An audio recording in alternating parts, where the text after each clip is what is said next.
Mga kabunyog, mga kababayan, magandang araw po sa inyong lahat. Welcome po sa isang namang episode ng ating talakayan dito po sa aking bagong social media platform, ang YouTube channel po natin, Attorney Enzo Bunyog. Sa Facebook po, sa Meta, mayroon po tayong Informador Meta or Facebook page. So kung hindi pa po kayo nakasubscribe sa Attorney Enzo Bunyog, subscribe na po kayo. Kung hindi pa po kayo nakafollow sa Informador Meta page, follow na po kayo. Hmm? Ang mga tinatalakay ko po dito, hindi ko po natatalakay doon sa iba kong social media platforms. Ito mga kabunyog, si Trillanes na mismo si dating Senador Sani Trillanes, ha? Ah, hayagan niya ng diniklara sa radio interview at sa TV interview sa kanya na siya mismo sabi niya yan, siya mismo ang magkakaso kay Bato. Mga kabunyog, ah, hayagang sinabi yan ng dating senador. Anong ikakaso niya?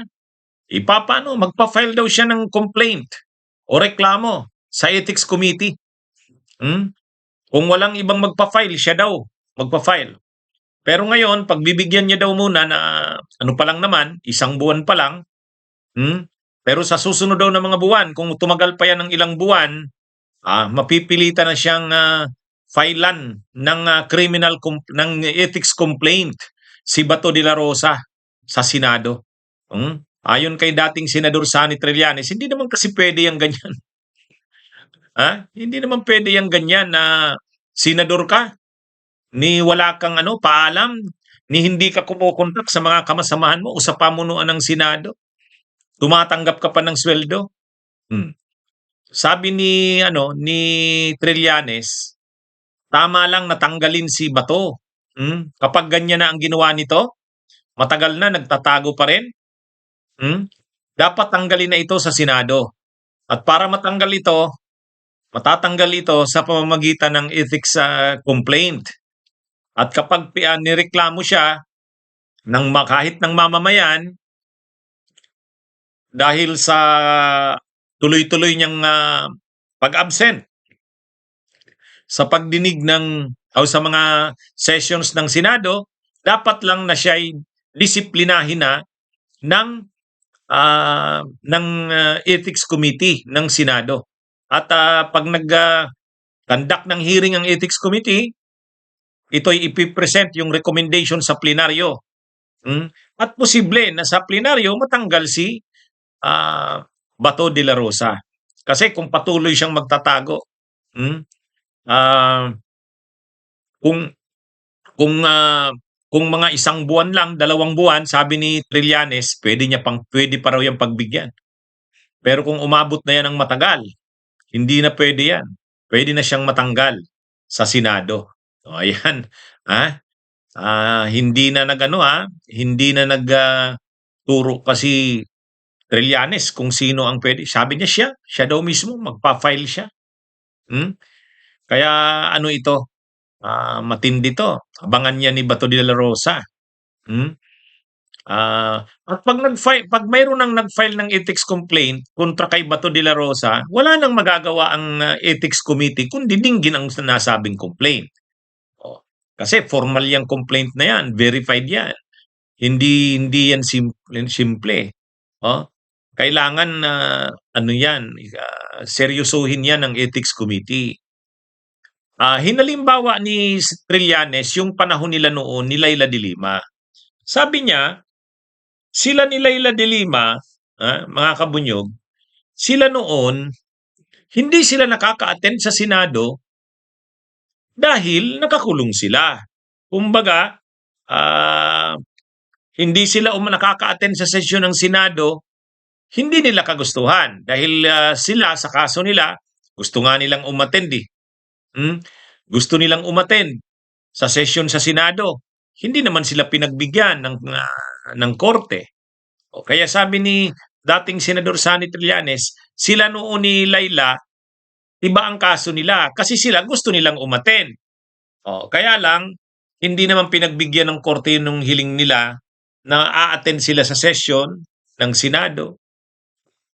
Pero kahit daw ganun nga, kahit nga gano'n na hindi sila maka-attend sa session ng Senado noon, ginagawa pa rin nila ang tungkulin nila.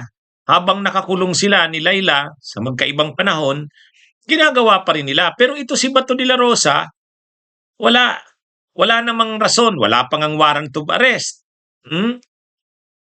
Ano pa lang, bali-balita pa lang, kwento-kwento pa lang na mayroon ng warrant of arrest, nagtatago na. At wala man lang pasabi sa kanyang sa mga liderato ng Senado. Kaya sabi ni dating Senador Sonny Trillanes, ano talaga yan? Ground na yan for ethics complaint. Kung ihahalimbawa naman si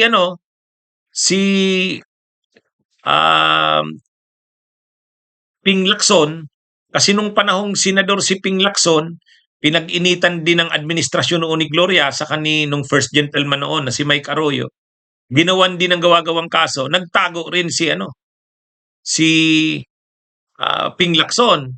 Pero noon, nang matagal nang hindi nagpapakita si Ping Lacson, pinadlock na ang kanyang opisina.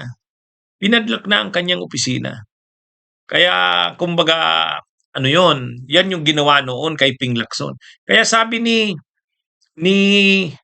ah, ni Trillanes, itong kay Bato, ano yan, kapag tuloy-tuloy yan na nag-absent at hindi na talaga magpapakita sa Senado, pwede na yang tanggalin. Pwede nang tanggalin yan kasi hindi tama yung ginagawa ni Bato. Sabi nga ni Trillanes, nawala yung tapang niya eh. Sabi ni Trillanes, akala ko matapang siya eh. O kasi 'di ba hinamon ni Bato si Trillanes na go ahead. Go ahead Mr. Trillanes, make my day. Nga anong sabi ni Bato? Ngalngal ka ng ngalngal ng ICC mo. O gusto mo ikaw pa yung mag-serve ng warrant of arrest sa akin. Usasan mo ako.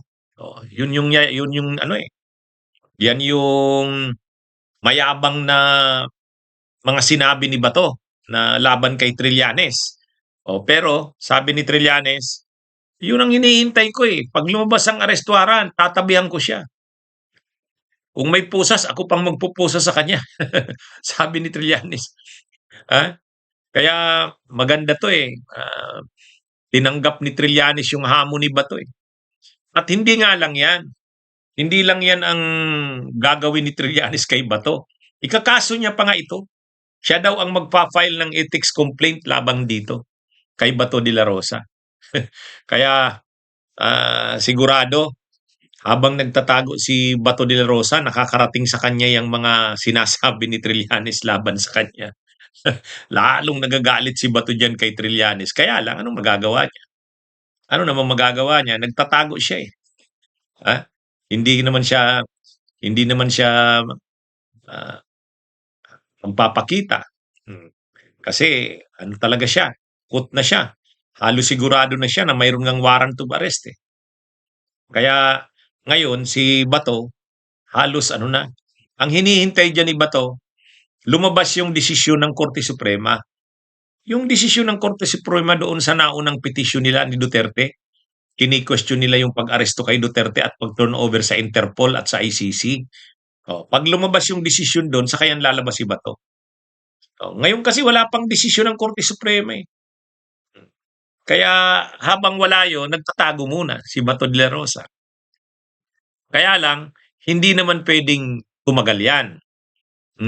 Hindi pwedeng tumagal yan, sabi nga ni Trillanes. Ano yan, unethical na yan sa senador na nagtatago ka at hindi mo ginagawa ang tungkulin mo bilang senador ng bansa. At kapag nangyari yan, kakasuhan. Kakasuhan sa Ethics Committee para ipatanggal siya bilang senador. At si Trillanes na mismo ang nagsabi, siya ang magpa-file niyan. Wala na. Hindi na siya uutos sa iba, siya na. Sabi niya, kung walang magpa-file niyan, siya. Yan ang malinaw. Kaya matindi. Okay, mga kabunyog, mga kababayan, muli po, magandang araw sa inyong lahat. Kung hindi pa po kayo nakasubscribe sa Attorney Enzo Bunyog YouTube channel, subscribe na po kayo. Kung hindi pa po kayo nakafollow sa Informador Meta page, follow na po kayo. Lagi niyo pong subaybayan ang talakayan natin dito. Magandang araw po.